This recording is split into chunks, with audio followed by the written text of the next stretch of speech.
Hello, my name is Myrna Cerrito, and today I'm going to be talking to you guys about cognitive behavioral therapy, which is also known as CBT.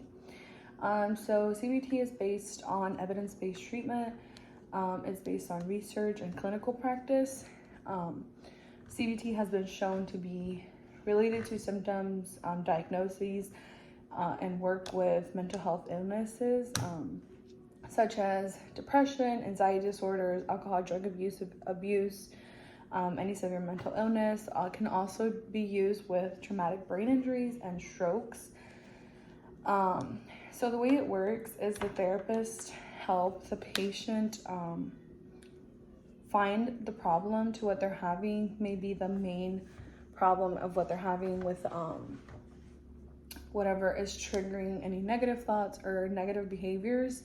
And it, instead of kind of like pushing it off, it helps find the main source of the problem, and it helps change those negative thoughts into positive thoughts.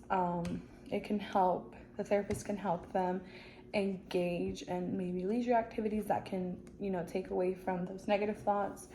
And it can help them learn coping strategies to deal with and alleviate their symptoms rather than just ignoring their symptoms and having those symptoms build up, which can lead later on to, negative thoughts, which can lead to a decline in their overall functional interaction, their independence, their overall participation in their occupations. So they're kind of use like a different approach. Like I said, rather than not focusing on the problem, their main thing is focusing on that problem and learning ways to kind of help alleviate those symptoms. So the first step that they can do is, one, learn what the problem is.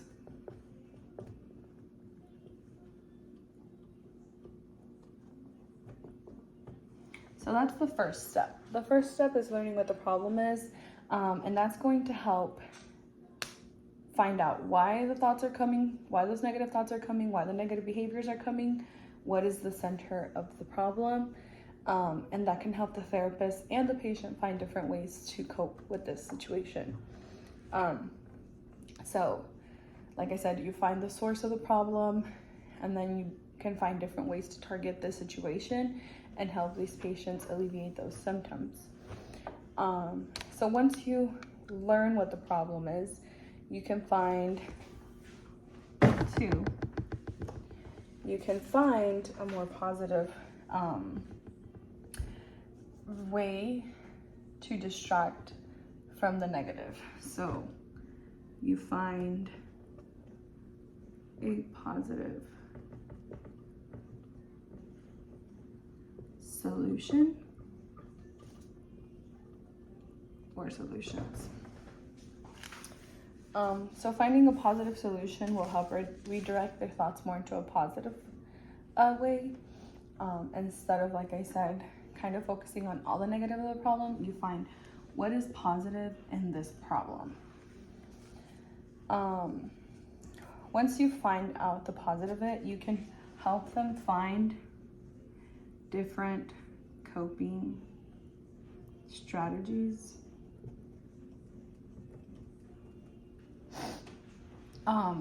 that will help with redirecting negative thoughts.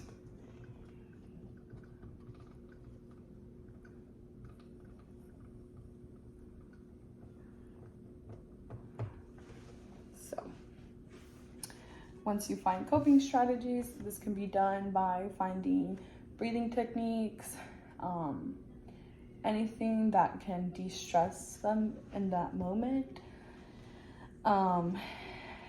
and will help turn their negative thoughts into a positive thoughts. And they're having some type of anxiety attack, or they kind of feel like an anxiety attack's about to come, or just a depressive moment, they can find a way to cope. Breathing techniques, like I said, redirecting their thoughts to something positive, maybe doing a leisure activity that they prefer that can get their mind off that negativity. So things that can be done: you face the problem rather than avoiding it. You can learn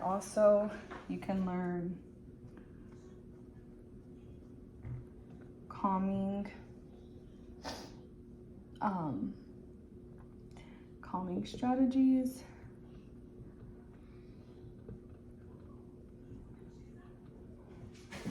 And I'll put here breathing techniques.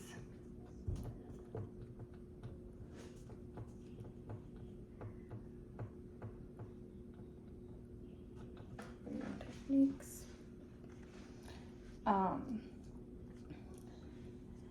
You can use role play, which is like playing out the scenario in front of the patient. So if the patient gives you a certain scenario that they're having difficulty with, you can kind of, with the patient, play how that scenario may carry out and find ways to change the outcome of the scenario once they play out the scenario the way they think it's going. You can find alternative endings to that scenario by role playing. So using role play techniques can change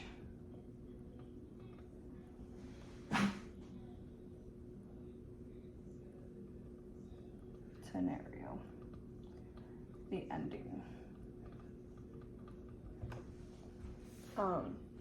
So overall, some of the assessments that you can use with this is the MoCA, which is the Montreal Cognitive Assessment. This can kind of help determine, this is more of like where their cognition is at currently, so it can help you, the therapist, determine that.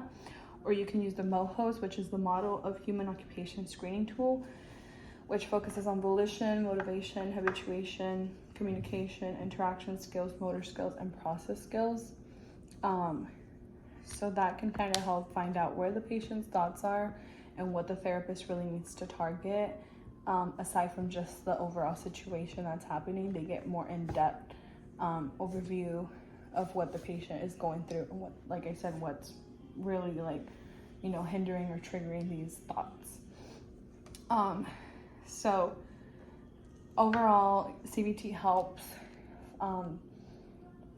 them kind of become their own therapist, really their own positive reinforcer when they're struggling, because the therapist is going to help them find ways to change the negative thoughts to positive thoughts, find a positive situation out of every negative situation they feel like they're going through. So in a sense, they're going to learn how to cope with this stuff going on with them, learn how to relax and calm their mind when they're going through these situations. So in a sense, they're going to be their own positive reinforcers when they're going through a hard time. And that's the goal of the therapist, to teach them how to deal with this situation when it's happening. CBT has shown to increase positivity overall in a patient, lessen their symptoms, increase their overall independence, because now they're able to go and engage because they're not having these negative thoughts all the time. And as they do, they're learning how to deal with it and still go out and be independent and not let these feelings take over them and their overall life, because sometimes the feelings can be so severe that it's literally stopping them from going out and doing basic occupations in the community, basic leisure activities that they want to engage in. So that is the goal of CBT, to help them find the source of the problem and find a solution to their problem.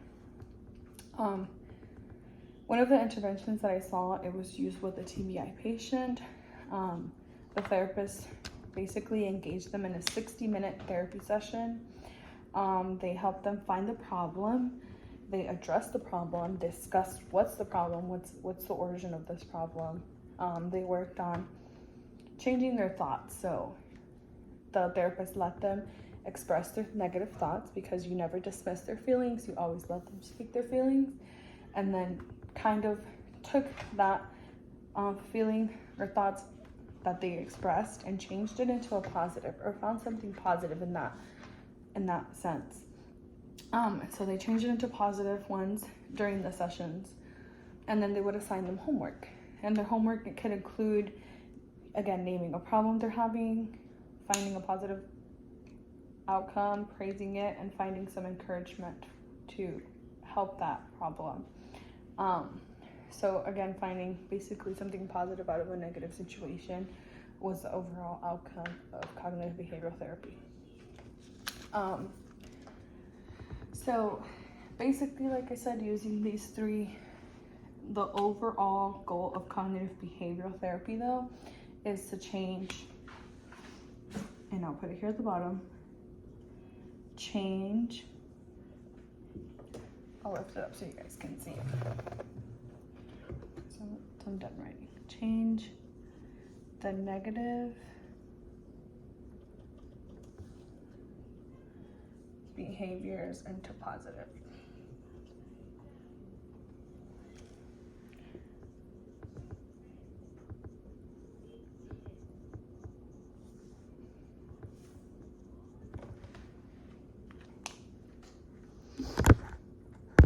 And that is what cognitive behavioral therapy really focuses on and helps with, in the way it helps increase the overall independence and occupations for patients. Thank you.